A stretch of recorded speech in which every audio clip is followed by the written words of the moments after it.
ابو اسحاق نے کہا کہ میں نے اسود سے سنا، انہوں نے عبداللہ بن مسعود رضی اللہ عنہ سے، کہ مکے میں نبی کریم صلی اللہ علیہ وسلم نے سورہ نجم کی تلاوت کی اور سجدہ تلاوت کیا۔ آپ کے پاس جتنے آدمی تھے، مسلمان اور کافر، ان سب نے بھی آپ کے ساتھ سجدہ کیا۔ البتہ ایک بوڑھا شخص امیہ بن خلف اپنے ہاتھ میں کنکری یا مٹی اٹھا کر اپنی پیشانی تک لے گیا اور کہا میرے لیے یہی کافی ہے۔ میں نے دیکھا کہ بعد میں وہ بوڑھا کافر ہی رہ کر مارا گیا۔ صحیح بخاری حدیث نمبر 1067۔ سفیان ثوری نے سعد بن ابراہیم بن عبد الرحمن بن عوف سے بیان کیا، ان سے عبد الرحمن بن ہرمز اعرج نے، ان سے ابو ہریرہ رضی اللہ تعالی عنہ نے، کہ نبی کریم صلی اللہ علیہ وسلم جمعے کے دن فجر کی نماز میں الف لام میم، تنزیل و سجدہ اور حل اتی علی الانسان سورہ دہر پڑھا کرتے تھے۔ صحیح بخاری حدیث نمبر 1068۔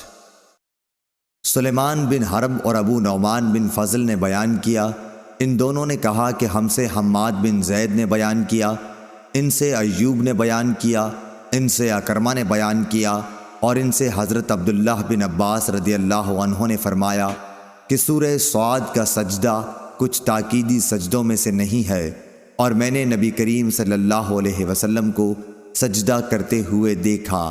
صحیح بخاری حدیث نمبر 1069۔ شعبہ نے ابو اسحاق سے بیان کیا، ان سے اسود نے، ان سے عبداللہ بن مسعود رضی اللہ عنہ نے، کہ نبی کریم صلی اللہ علیہ وسلم نے سورہ نجم کی تلاوت کی اور اس میں سجدہ کیا۔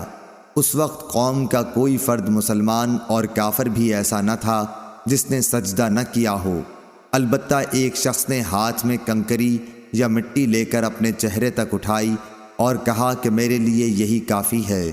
عبداللہ بن مسعود رضی اللہ عنہ نے کہا کہ بعد میں نے دیکھا کہ کفر کی حالت ہی میں قتل ہوا۔ صحیح بخاری حدیث نمبر 1070۔